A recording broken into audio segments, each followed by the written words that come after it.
Okay, so we are going to mark the graph to check whether we have all the points needed to have 4 marks. Firstly, ASPL represents the 4 things you need. A, axis. I will mark the title. Does it have the units included? Secondly, is the units for the y-axis given together with the x-axis. And then I will check the 2 axes. Are the numbers correct? Are they at the correct decimal place? So in the table, all the readings are in 2 decimal place. So this is a correct axis. And for length in this experiment, it is in 1 decimal place. So x-axis is also correct. So everything for this that we have marked gives you axis mark. You may think that, oh, there are many ticks, then you can get 1 mark. But actually it's not true. Because checking the axis is always the most important thing. So check through them carefully. The next thing we do is we are going to check the scale.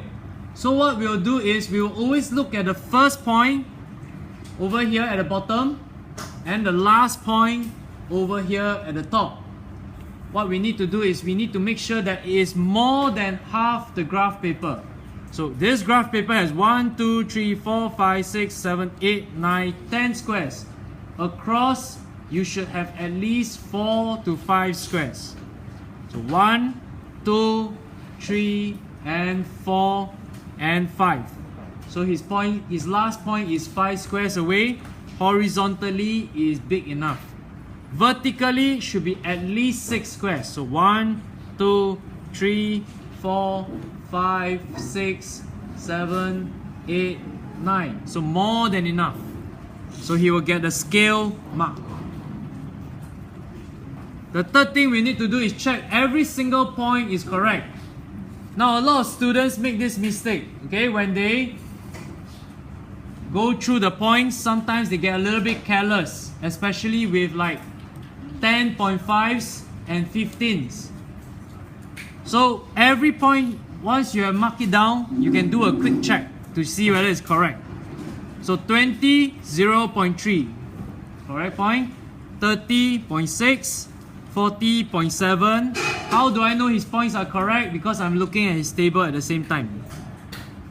0.85, 70, 1.2. So all his points are correct. Now take a note.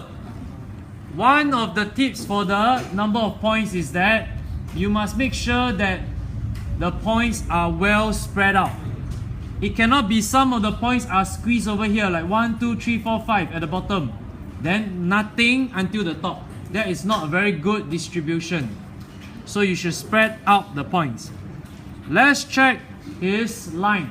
Is it balanced? So he has 2 points on the line. 1, 2 on the left. 1, 2 on the right. So 2 each. So that is a very good line. 4 out of 4. At the same time, I will also check individually for your extra points. These 2 points are for the calculation of the gradient. It must be outside of your 6 points. Don't pick the same points. So read carefully.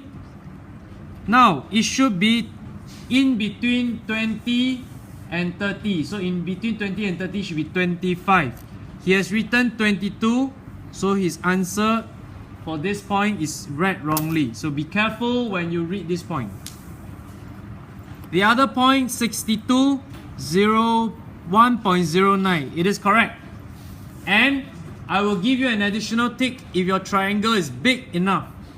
So how big must it be? If your line is this long, it should be about or more than half of it. So more than half the line. More than half the line, then you will have correct gradient.